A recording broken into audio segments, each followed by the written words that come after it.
Good evening, everyone.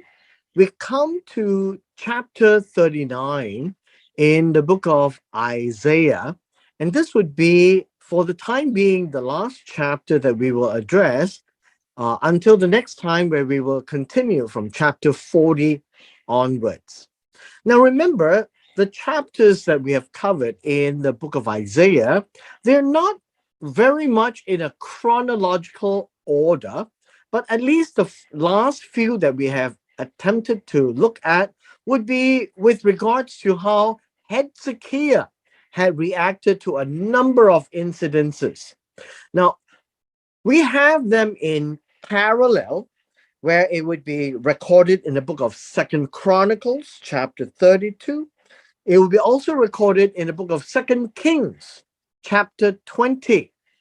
But here lies the perspective of Isaiah.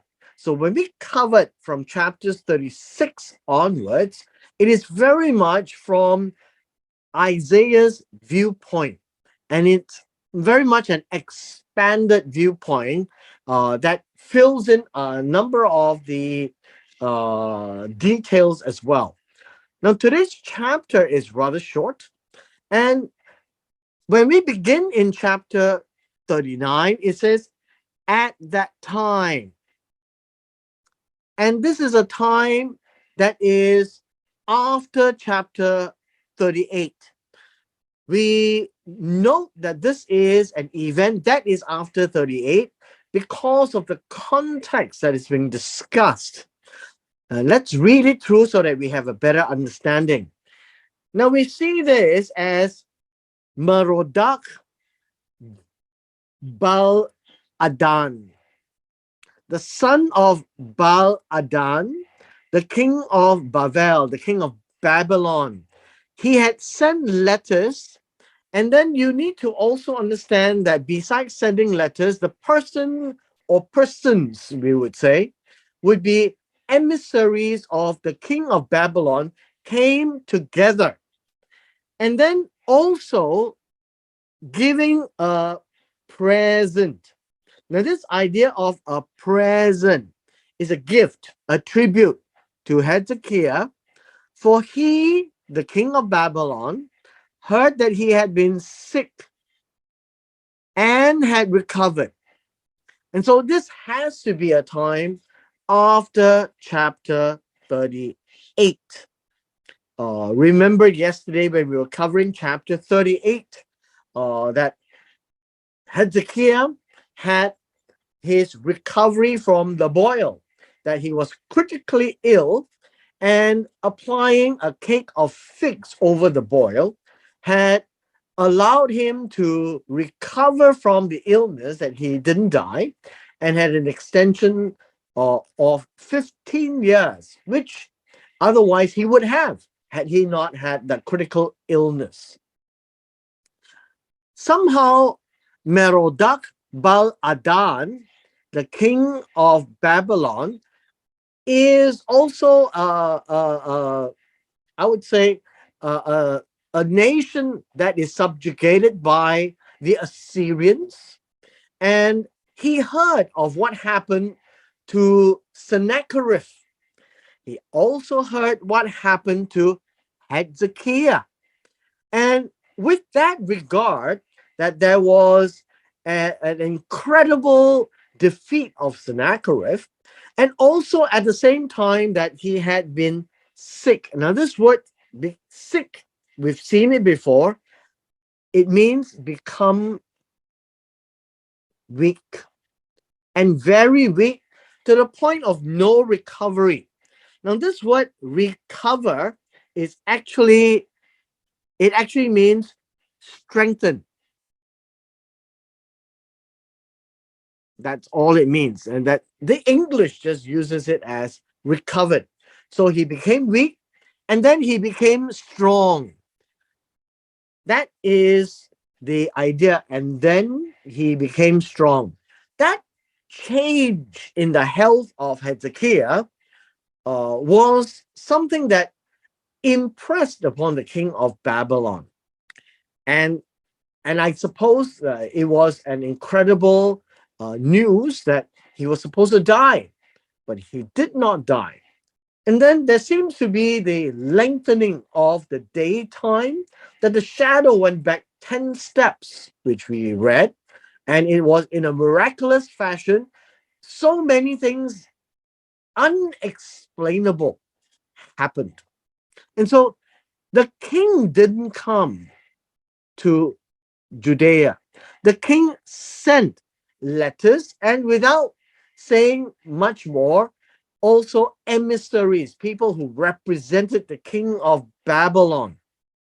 And so in verse 2, and then after they came, Hezekiah was pleased. Now, this word was pleased with them. He actually rejoiced. He was very glad. Very glad. His face would brighten up. All right. And what happened was, he was so happy that to receive them, and then he showed them. Now, this word showed them literally means cause them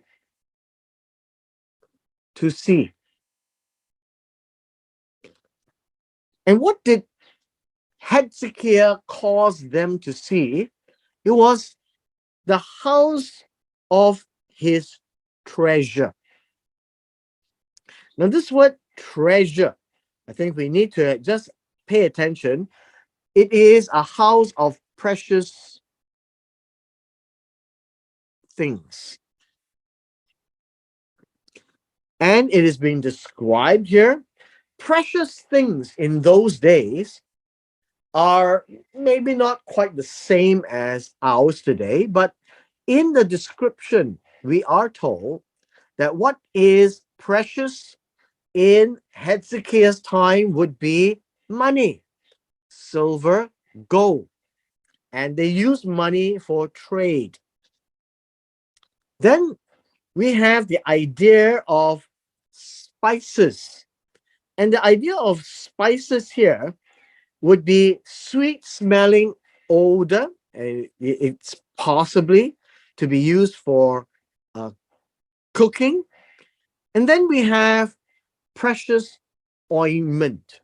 Now, the idea of precious ointment is essentially, um, well, literally speaking, right? Literally speaking, this would be good oil.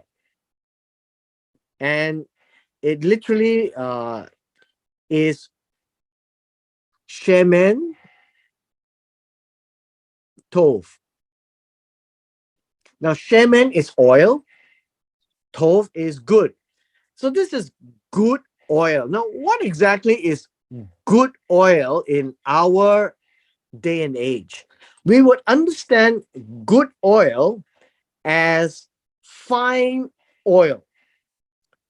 Some people would call it perfume, but basically it is oil that's used for many things. And perfume would be one of those uses.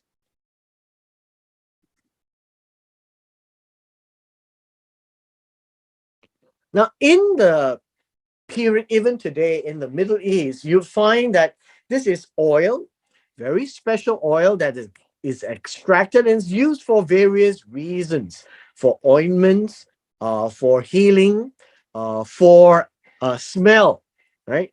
And then all his armory. The idea of armory would be the objects that he uses for all kinds of things, I guess you could say. Uh, this word armory would be vessels. It could refer to his arms, right? Like weapons. It could also refer to the temple, because there in the temple, there are vessels.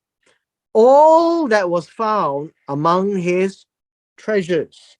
Now, this idea of treasures would be his storehouse, you could say, his storehouse.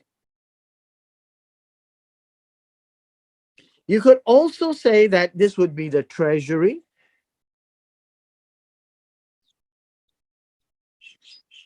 This can also be seen as a depository.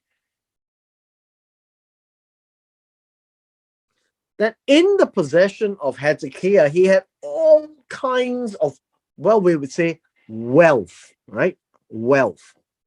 And so we are told that there was nothing in his house or in all his dominion that Hezekiah did not show them. Now, the idea of dominion here would be under his rule, uh, in his realm of authority. And so you find that wherever he could show, he did. And perhaps he did even show them whatever was in the temple, maybe barring what he where he can't enter into the Holy of Holies. But the strange thing was that the tradition of the Jews is that Hezekiah was portrayed as going all out to show his immense collection of wealth and valuable things, including the religious artifacts. Now, that was in the oral tradition. Now, by that, you find that one of the things that we should be able to understand is that Hezekiah had tried to, well, I guess you could say, demonstrate his wealth or his fame, right? Or whatever he has. Everything is about Hezekiah. And herein lies the problem. The problem is Hezekiah forgot about God. After all things said and done, that Sennacherib was defeated, all about God. About his health recovered when he was supposed to die and now no longer, it was because of God. With the miracle that the sun went back 10 steps, which basically lengthening the daytime, it was the work of God. And so when the king of Babylon sent emissaries to Hezekiah, nothing was discussed about God. And so now we come to verse 3. And then in verse 3, always note this. And then Isaiah the prophet went to the king Hezekiah and he asked him and then said to him, "What did these men say? And from where did they come from?" Now we are told of two other incidences, Balaam and Cain. Like, where is your brother? Whenever somebody is asked that question, where is somebody, it is done in a way of rebuke. Same like Balaam. No, where did they come from? Where did these men come from? And then we find the reply of Hezekiah. And then, this word so is, and then Hezekiah said, they came to me from a far country, from a remote country, from Babel, from Babylon. And then we can see this, the continuation. Isaiah said, what have they seen in your house? Now, when you say your house, typically one would understand this to be the palace structure, and we do see that the temple was actually built right next to the house structure or the palace structure. And then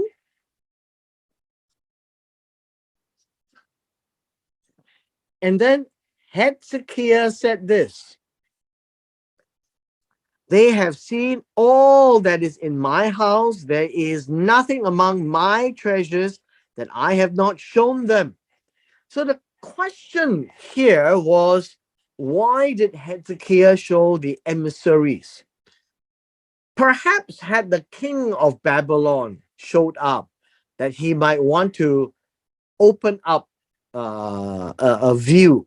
But these were not men of authority. These were just emissaries of the king. And he had gone all out to demonstrate his joy and his gladness that somebody actually came to inquire. Verse 5 continues with this consecutive narrative. And then Isaiah said to Hezekiah, says, hear the word of the Lord of hosts. Let me break this down. The word here is literally an imperative, right? Listen.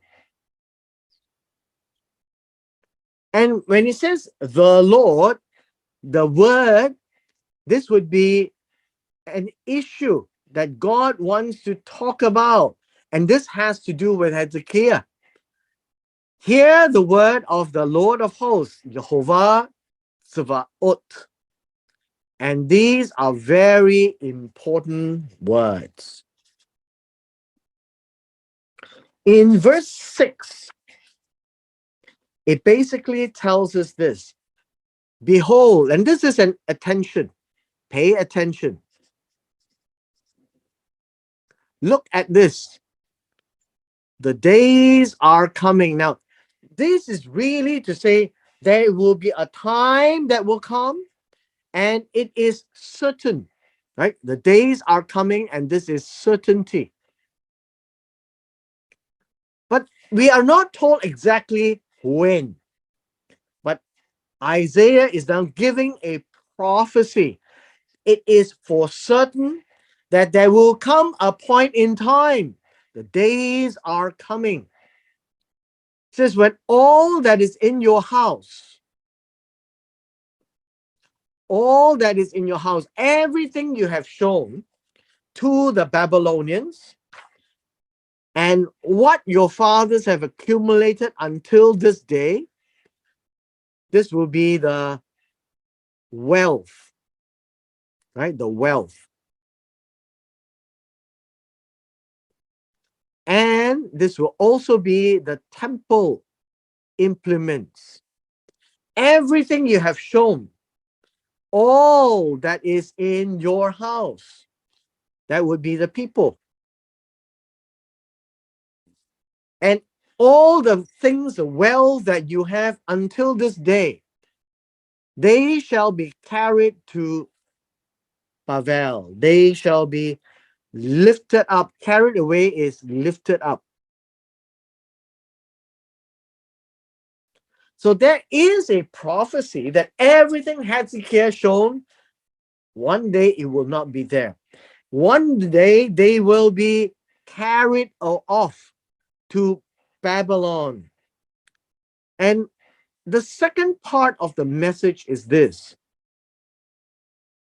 nothing shall be left. And so this would be an A and a B. They all will be taken to Babylon. Nothing is left. That is a message. Behold, this is going to let you know that, well, whatever you have done is contributing to this event. Now we see this event as sometime down in the future. After Hezekiah, there is Manasseh, and then there is Josiah, and then there's Jehoiakim, Jehoiakim, and then Zedekiah. And then after that comes the end. Everything will be gone. In the process of the last few kings of Judah, all this will be taken away. Number one, you find that all that is in your house, you can read this in the book of Daniel, chapter 1. And then all this carried away to Babylon should also be read in Ezekiel.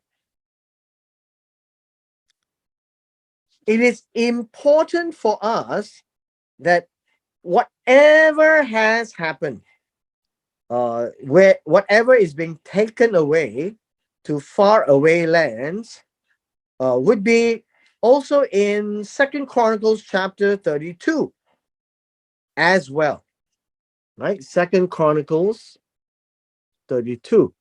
Now, all of this depicts some time in the future that people will be taken away, things will be taken away. In fact, all the implements of the temple are taken away. And then we are told in Daniel chapter 5 that Belshazzar used that in a feast where everybody was using things to drink and be merry. They had used the implements of the temple, the things that were from the temple. And that really is an insult to God. But this is a prophecy. And this would be the last of the prophecy in chapter 39 to describe what is going to happen in the future, but not too far down the road. All right. One thing I want to point out to all of us is that this is not a punishment directed to Hezekiah. What Hezekiah did would probably have contributed to this prophecy. At the same time, we're not told when, but there will be a day coming that all this will happen. It could be in the day of Manasseh, could be in the day of Josiah, Jehoiakim, Jehoiakim, or Zedekiah. But nevertheless, all of this is a build up by the people in Judah in ignoring God, in doing injustice, in not obeying God, in mistreating the poor, the widow, the fatherless, in conducting violence as well as idolatry. All of these things are building up towards the end. And God says, I'm giving you, Hezekiah, a very clear message that all of this is going to happen, says the Lord. Right? This is the important point. This is the prophecy. Jehovah is giving the prophecy through Isaiah. Then we are told, and they shall take away some of your sons who will descend from you, whom you will beget. Now, this is important because this is also a prophecy of two parts. Who will descend from you, whom you will beget, meaning from Hezekiah, he will have sons. And at some point in time, some of these sons will go away into Babylon. But this is the right time to tell, because Hezekiah had welcomed Babylon, or the emissaries of Babylon, the gifts from the king of Babylon, into Jerusalem, into his palace, to the temple. And God is saying, well, one day the reverse will happen. Everything you have, including what's in your house, it will all be brought to Babylon. And so you received from Babylon today, right? You receive from Babylon today. Next day, you will lose them to Babylon. That is what it means from this passage. It says, after they are taken to Babylon,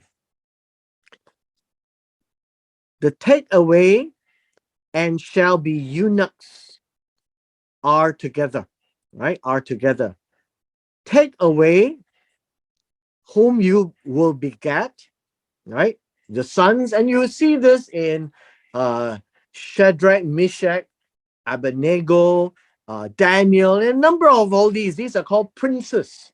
So you read that in Daniel chapter 1. But we find that we have this particular word called eunuchs. Now, some people would say this is a name for officials.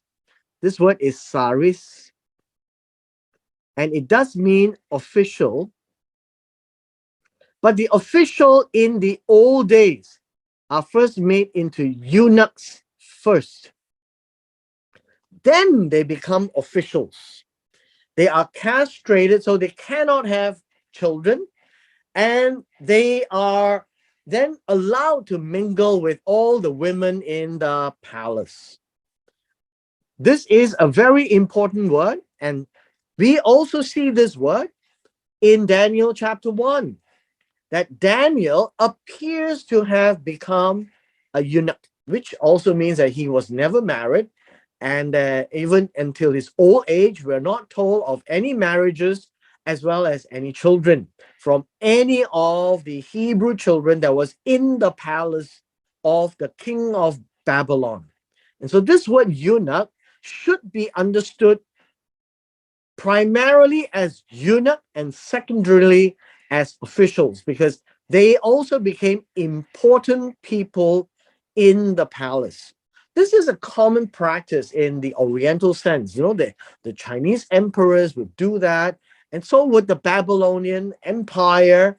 And this allows the uh, Oriental kingdoms to enlist some of the more important and intelligent people from lands that they had conquered, but they are not able to propagate.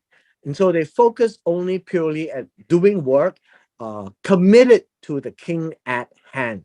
And that is why perhaps you could see that Daniel is loyal to his calling. And he did all he did for the king of Babylon, in fact, a few kings, into the king of Medo Persia, because he had no family to take care of. And so he would be there in the palace of the king of Babylon with all the queen and the harem and all the women folk. These eunuchs will be free to roam there. In our last verse, in verse 8, this is, and then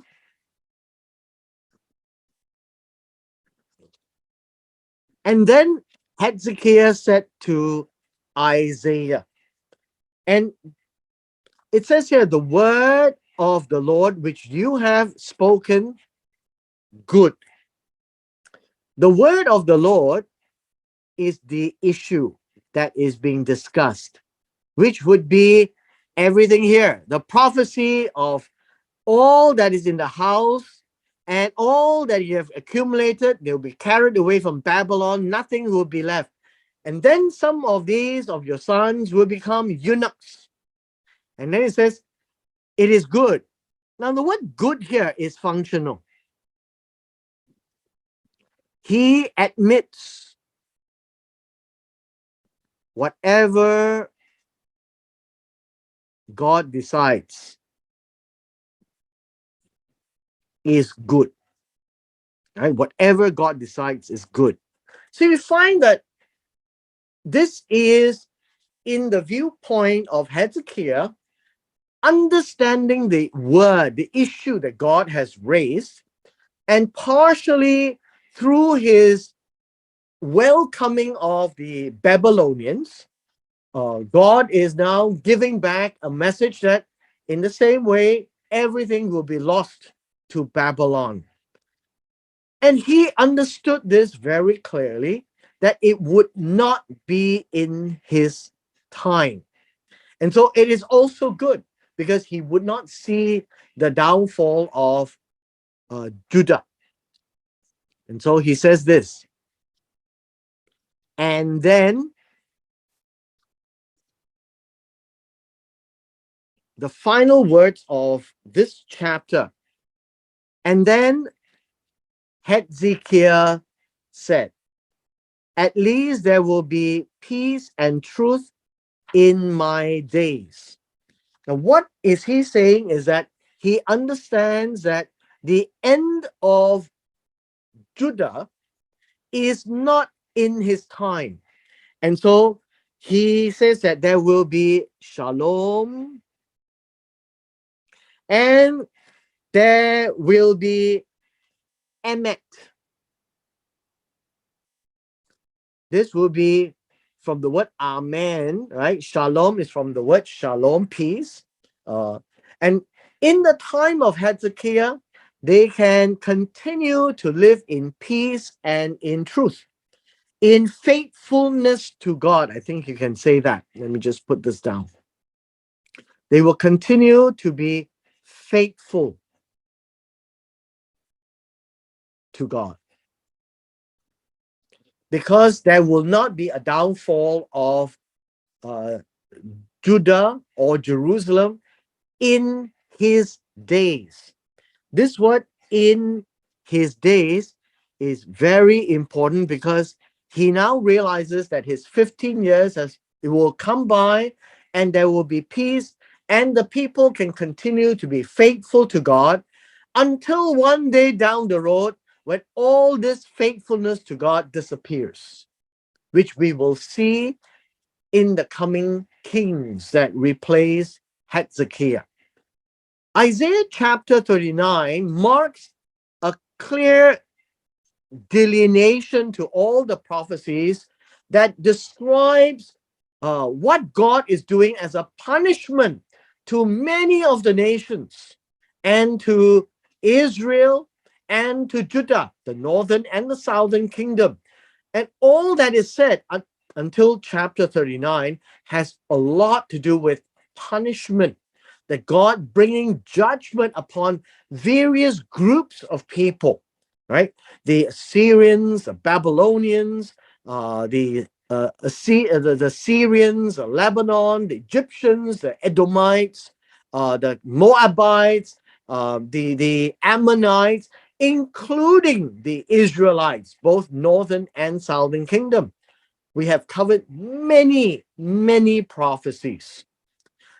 In the next segment, which we will do another time, 27 chapters from chapter 40 onwards will speak of comfort and consolation, of the end times, of times that will happen in a messianic age, of an age to come, that will come to the rescue of the people of Israel.